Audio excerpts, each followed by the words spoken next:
All right, so we're going to start a block of 2110 sessions, SMPTE ST 2110. I'm passionate about this. Microsoft Production Studios started about 2 years ago, endeavoring in transitioning our 3G SDI facility to all ST 2110. So with that said, Gary Schneider and I were loosely former co-workers of each other, me at Microsoft and Gary at LinkedIn, and we have a long background of coming up with crazy ways of doing what we do.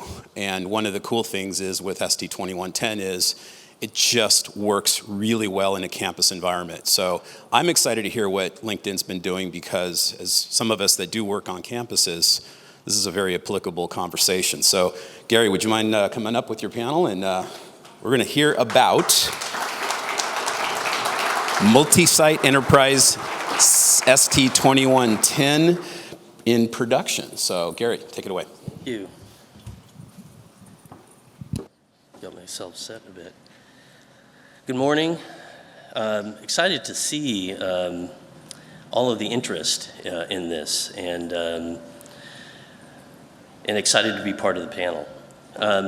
This morning we're going to be talking about LinkedIn's multi-site strategy, which started really in the IP space. We have progressed into 2110.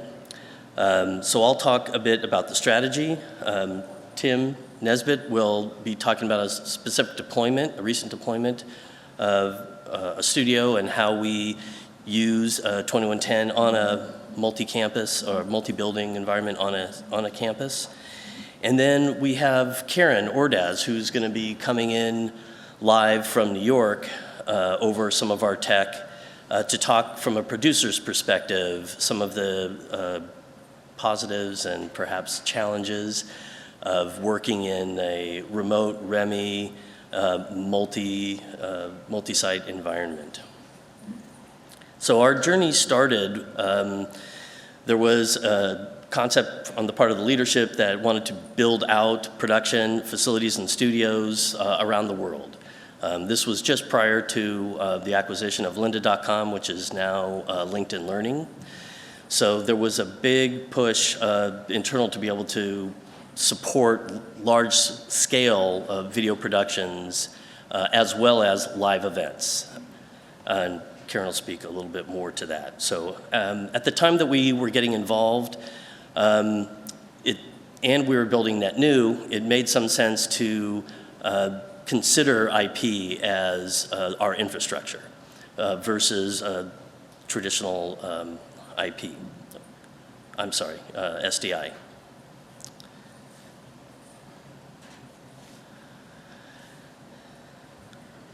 So what I wanted to start with was talking from the operational perspective and how we approached that part of it.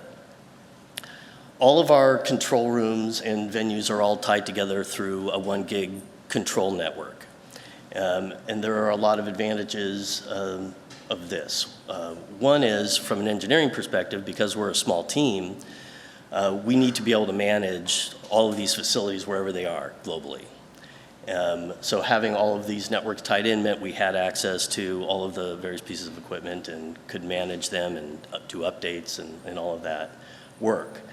But in addition, we were able to tie things together like camera control systems. So all of our venues have robotics, and all of our control rooms have the controllers, and they're all tied together. So any controller can move any camera in any venue. And the benefits there were how we managed the human resources, the operators and the people that had to come in and actually execute some of these shows. With the number of productions that would happen in the course of a day, choices had to be made where teams were going to be located. So we made that not a problem by just allowing them, if they had to be in our Mountain View facility, but if production was happening in San Francisco, that we could connect that control room to San Francisco. We'd have full control of it. We could backhaul all the video and audio as necessary to make all of that happen.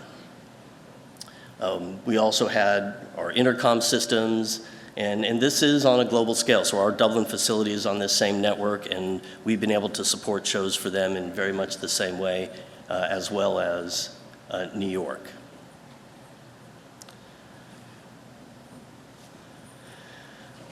So on the back end, the way we addressed a lot of the issues was we created a network of tunnels between all of our facilities, which makes it simple from the network engineering teams at LinkedIn.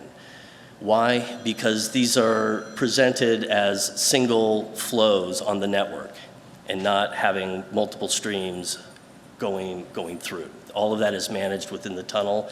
So it was very easy to implement on our corporate WAN, and it was a very light touch for that team who wasn't necessarily in a position to support us completely. So that network provides a lot of redundancy. So if you lose a link, the technology will find best path to get that video back to where it needs to be. Attached to that, all of our facilities are 2110. We began the journey of IP with the 2022-6 standard.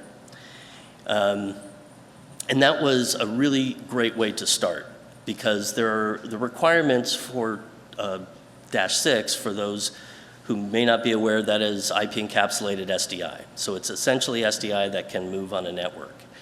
But there weren't timing requirements. We didn't have to think about PTP and all of that. We were just getting into some pretty basic router or switch configs and things like that to make all of this work.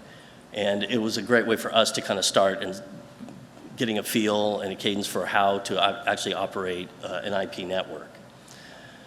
Since then, we've been rolling these forward to 2110. So all of the facilities from those edge devices that feed the WAN are all 2110. We pass video between or two sites essentially through tie lines, and we have to manage all of those tie lines and how much is being used and monitor bandwidth. We are bandwidth limited, and we need to be paying attention to that and aware of that.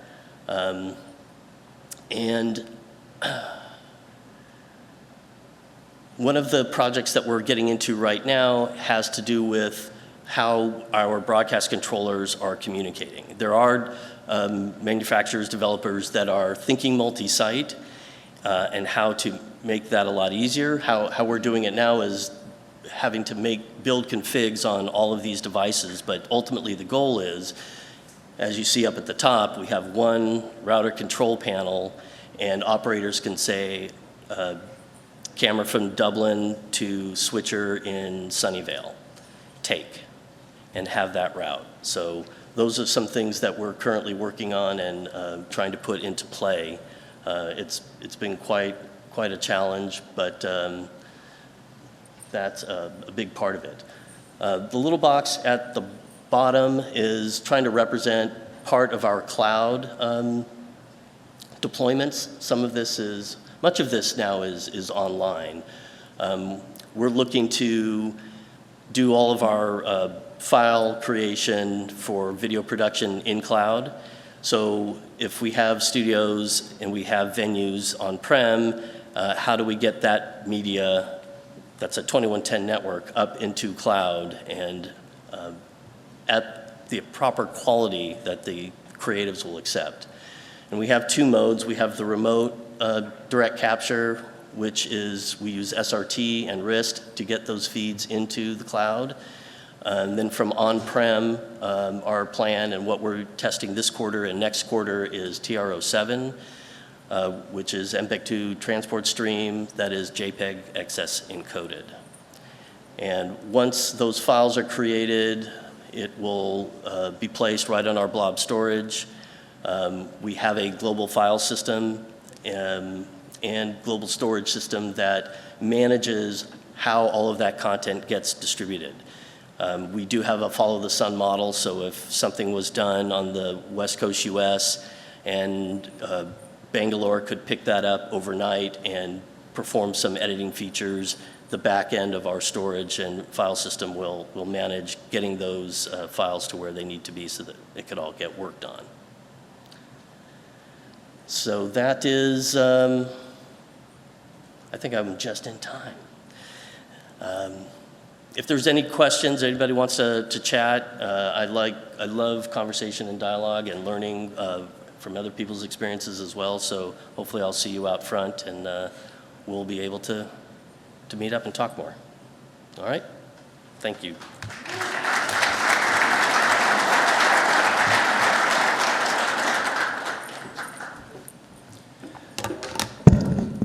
Hi, good morning.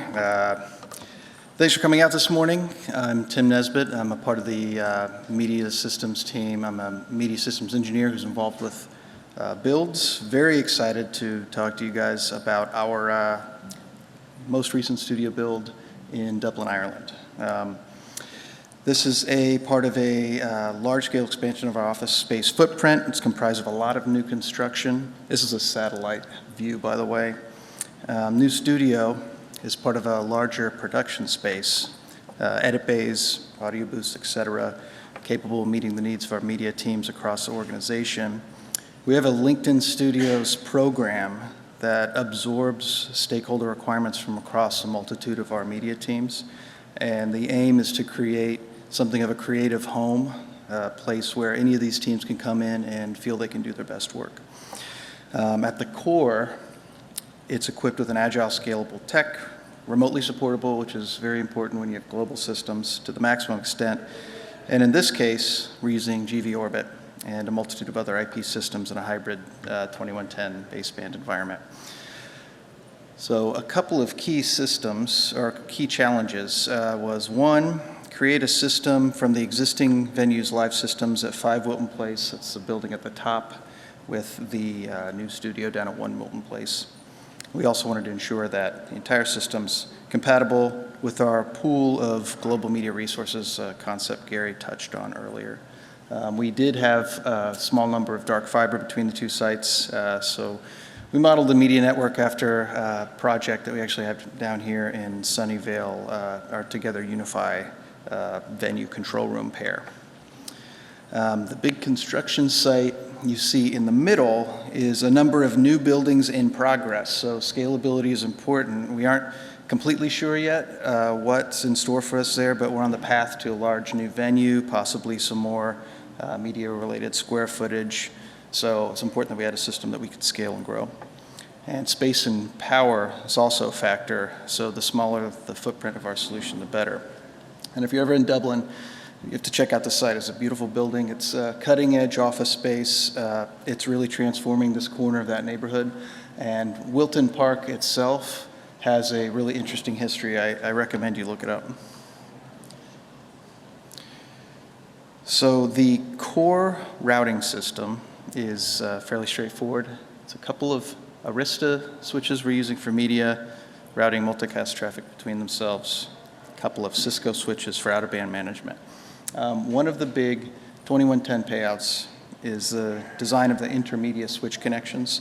So we're not routing between two baseband routers using managed tie lines. This is entire system. It is the router. It's part of a living organism in a sense. And an operator can route any source from either side without having to engage an engineer, manage tie lines, go through some special procedure. It's a non-blocking configuration with really not a lot of fiber connecting the two systems together. Another advantage here is that much of the core hardware can live anywhere that it can access a switch. I could take the MV821 from one building and move to the other in under an hour. I'm reflecting back on moving giant baseband multi-viewers, and it's a very different experience.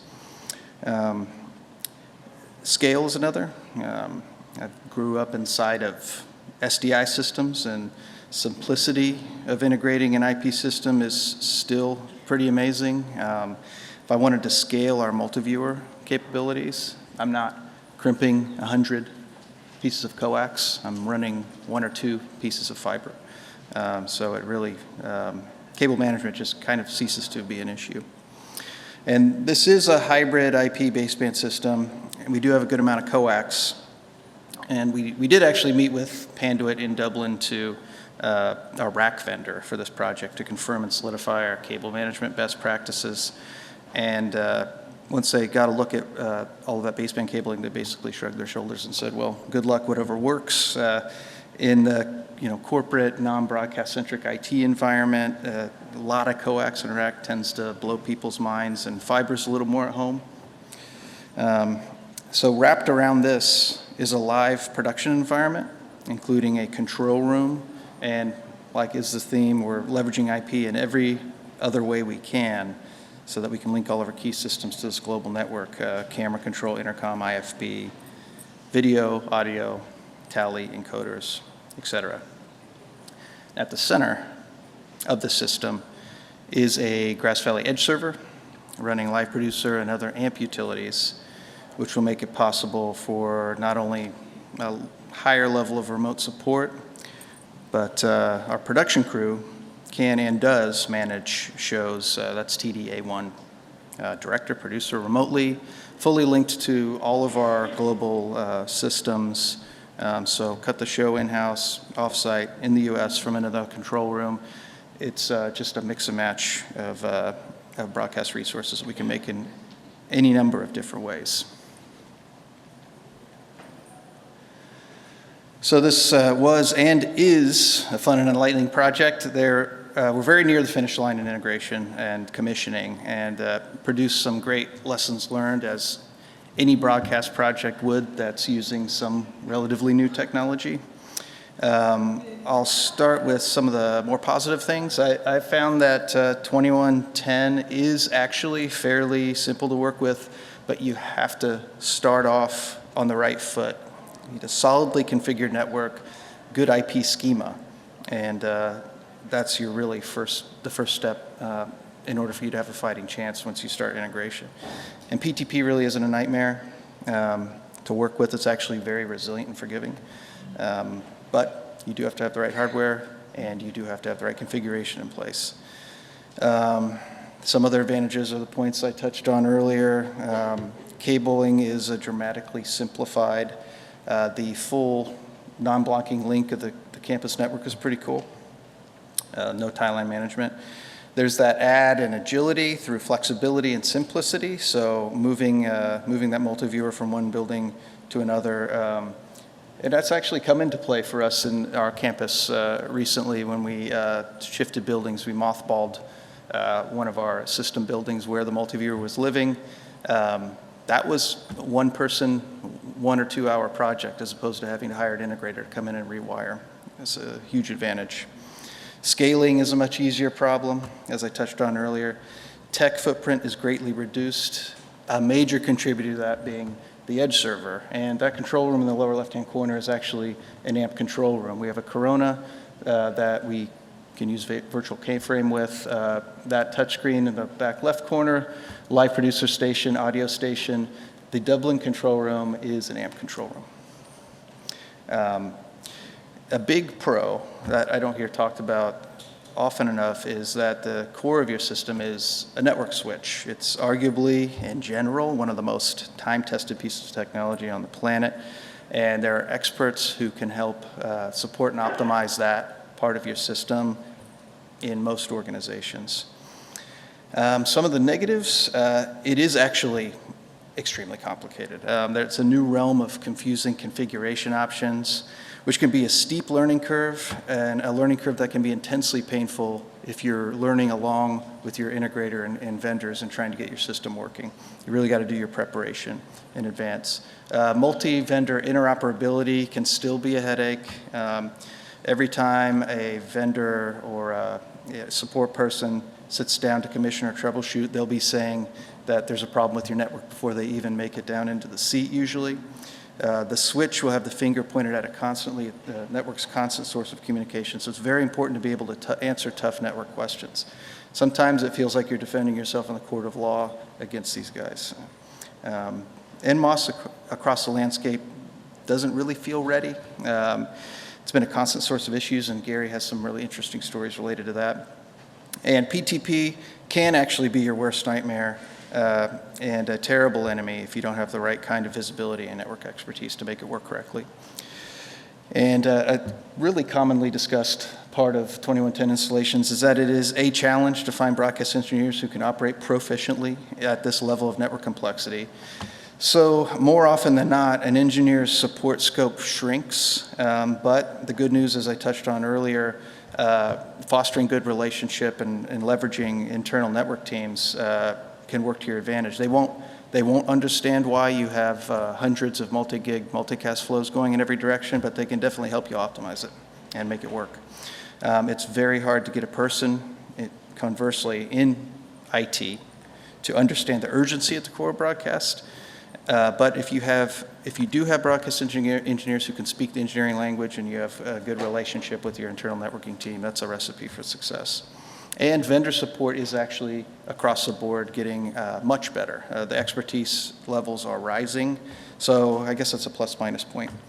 But back to one plus side, a small plus side. So when 2110, we start learning about 2110, I instantly saw, breakaway ancillary data is really interesting, and I thought, I just couldn't imagine a use case. But it's kind of a solution looking for a problem, and what we are doing is we are able to peel off closed caption data and route it to multiple PIPs in our multi-viewer and use that to distribute a aux out for different in-room experiences should we be doing an in-company event, and use one closed captioner and get open caps that way. So it's trying to plan that kind of a system using baseband, it just dramatically simplifies things. And I would love to hear any of your Dash 40 use cases. It's just extremely interesting to me. And really anything, if you in your IP system. I am looking forward to starting up a little 2110 group and keep this conversation going. IP systems in corporate environments are really interesting problem, and it's an endless opportunity for innovation. So I'm going to end it with that. I'm a little early. I knew I'd talk a little too fast. But anyway, speaking of workflows, I'd like to hand this over to Karen Ordaz from New York, and she can take it from here.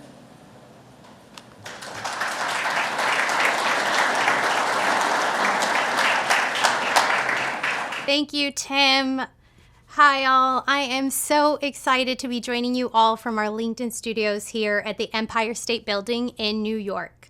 I am Karen Ordaz, and I am a live producer on our LinkedIn Media Productions team.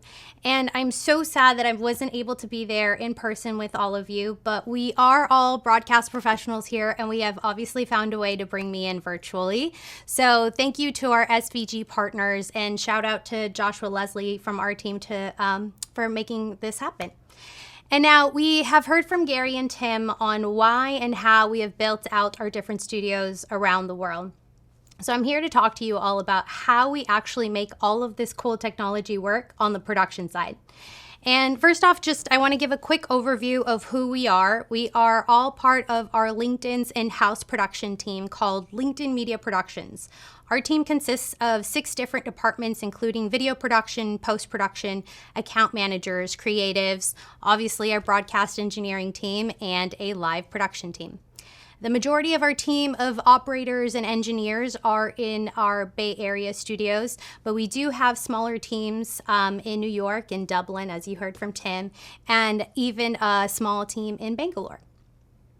So we are a relatively small but mighty global team supporting all types of broadcasts and events, ranging from our bi-weekly internal global company all hands to live studio shoots to massive LinkedIn flagship external offsite events.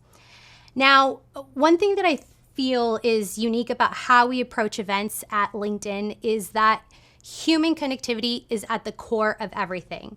Whether it is with our employees around the world or with members on our platform, human connectivity is something that has driven our infrastructure and how we approach and produce a variety of content at LinkedIn. Even before COVID, thinking of ways on how to make our employees from around the world feel connected has always been part of our company culture. With our global company All Hands, we have found ways to give all employees the opportunity to come up to the microphone live and ask a question directly to the CEO. So it is no surprise that we have brought in talented engineers like Tim and Gary to find innovative solutions like the ones you heard today to connect our studios and event spaces, which give us producers a lot of flexibility. And I think that's the key word to all of this. So what does it mean for our team to have this kind of tech, and how do we use this in our everyday work at LinkedIn? As many of you in the audience know, in the world of live production, there are always last-minute changes, especially in the COVID era. We might have talent that can't travel or shifts in schedules for our crew. So, for instance, with the tech that our engineering team has developed, say we have talent that can't travel over to New York on time for a live shoot, but they happen to be in the Bay Area. We can easily and seamlessly pivot things in our control room with just a few quick routing changes. Then we're ready to do a live shoot from our San Francisco studio, all without having to change any of our scheduling or lose any production quality. And I think that's the biggest win for us as producers and for the overall efficiency of our live production team is the ability for our operators in our, or any of our control rooms, including our director, technical director, A1, playback graphics, EICs, to all be in either one or dispersed in multiple control rooms, whether they are supporting a show happening in Dublin or happening in New York. We've had where have had shows back to back or even at the same time. We have two control rooms right next to each other in our Mountain View offices. So we have definitely done two shows at the same time, and it gets a little chaotic. But so all of this creates efficiencies and opportunities for our team to support even more events and more broadcasts. And I'm sure a lot of you are familiar with this, but we are not dealing with multi-million dollar budgets. A lot of the time we get small budgets to make rainbows and unicorns happen. And especially now in these uncertain economic times, as producers, we have to be resourceful in how we're going to go and support an event with a minimal budget.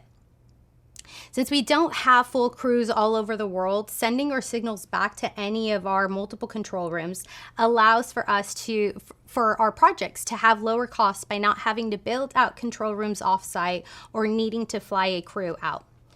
This infrastructure removes our dependence on Zoom or other video platforms and still allows us to connect virtual guests without losing production or video quality. And now we don't approach all of our events and shows thinking how we're going to use our different control rooms and different sites. It's not always the right approach for all of our productions. And sometimes we do need to all be either in the same studio or in the same control room. So we really approach this on a show-to-show basis. So I'm going to give a quick example, and I think we have it here on the slide. I produce a 30-minute monthly show from the studio in New York, which goes live on our LinkedIn platform. This show is dedicated to showcasing our growing creator community on LinkedIn and bringing them to discuss different topics relevant in the creator space. In this particular episode, we had one guest confirmed to come into our New York studio, but of course, our second guest was not able to fly to New York, but she happened to be near our San Francisco studios. Also, to make things more fun, due to our team's schedule in supporting our global all hands and other events happening that week, our control room crew had to be in Mountain View. So we had one host and one guest in our New York office, one guest in San Francisco, and our master control room in Mountain View. And of course, we immediately went to our broadcast engineers, our technical producers, and operators to really map out exactly what this workflow would be and what kind of testing needed to be done. We really wanted to get this right and think through how to seamlessly bring in this SF guest with zero delay to keep the rhythm of the conversation natural and engaging as if they were all in the same room. I want to call out just a few make or breaks for us in when we use this workflow is one, having a good, reliable comm system. We have cloud-based comm system that is integrated to our on-prem system that works really, really well for our team. Especially myself as the producer, since I'm not physically in the control room with the crew, communication is key. And another must is having full multi-viewer return feed, which includes all the camera feeds from New York and San Francisco, our graphics, our playback, and obviously our program return. And lastly, the importance of doing multiple stream tests, checking signals, eliminating any delay between each site cannot be underemphasized. Now, maybe everything that we are talking through here is similar to technologies, workflows, and approaches that big broadcast companies like the CNNs and the MSNBCs of the world are already using. But being able to set a similar standard for tech companies like LinkedIn to create a variety of content with the same technology is incredibly impactful. So to wrap things up here, it's really exciting for us to have this infrastructure that allows for our team to have flexibility and approach live broadcasts the same way that other teams or other production teams outside of the tech space are running their live content. We are pushing away from being just an AV team and really being leading broadcast professionals that happen to be in tech. And I also think that having a good partnership as producers with our engineering team and tech producers is key when dealing with this kind of innovation.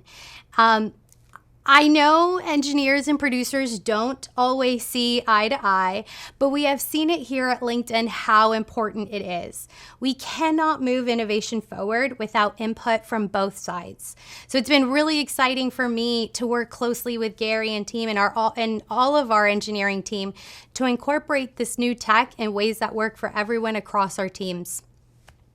Again, I'm very sorry, and I'm so sad that I was not able to fly in and be there in person with you all, but I think they have the QR code up on the screen, so please connect with me on LinkedIn, reach out with any questions, or if you just want to talk shop. I love hearing about all the cool things that other production teams in the tech space are doing. Thank you so much, and with that, I will hand it back to Gary.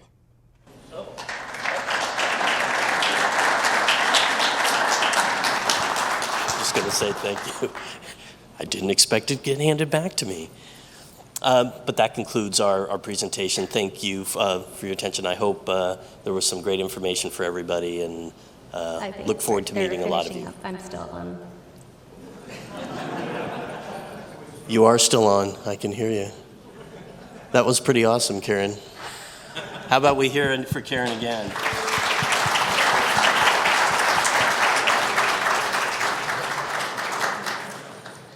All right. Thank you very much.